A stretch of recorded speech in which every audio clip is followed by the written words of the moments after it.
جو کل بات کرتے تھے کہ قوم کے قسمت کے فیصلے ایوان میں ہونے چاہیے، اب خود ان کے آپس کے لڑائی کی وجہ سے کسی کے دم کٹ گئی ہے اور کسی کا چونچ عدالتوں میں جانے پر مجبور ہے، اور پوری قوم عدالت کی طرف دیکھ رہی ہے، اور ہماری بدقسمتی ہے کہ عدالتیں پنڈی کی طرف دیکھ رہی ہیں، اور عدالتیں بھی اب سچ اور جھوٹ کی بنیاد پر، حق اور باطل کی بنیاد پر فیصلے نہیں کرتے ہیں۔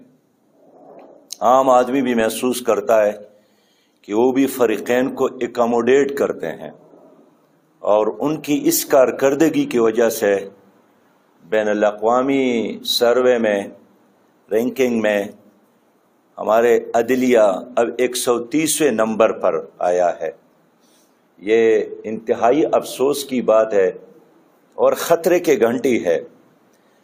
30 سالوں سے یہ کھیل میں دیکھ رہا ہوں۔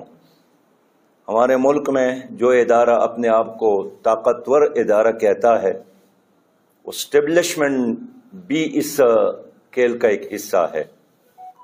انہوں نے ایک وقت میں نواز شریف کو مسلط کیا، ایک فوجی حکمران نے برسرعام کہا کہ میری زندگی، بقیہ زندگی اس کو لگے، اور وہ چلے گئے، اور نواز شریف صاحب اور ان کی پارٹی مسلط کی گئی۔ اسی اسٹیبلشمنٹ نے پیپلز پارٹی کے ساتھ NRO کیا، اسی اسٹیبلشمنٹ نے عمران خان کو لایا، ان کو چلانے کی کوشش کی، اور اب ان کی محبت کم ہو گئی، پیار اور عشق اختتام کو پہنچا، تو پھر شہباز شریف صاحب کو لایا، اور یہ کھیل اب تک جاری ہے۔ اس کا 100% نقصان ہمارے ملک کے عوام کو ہے، غریب آدمی کو ہے۔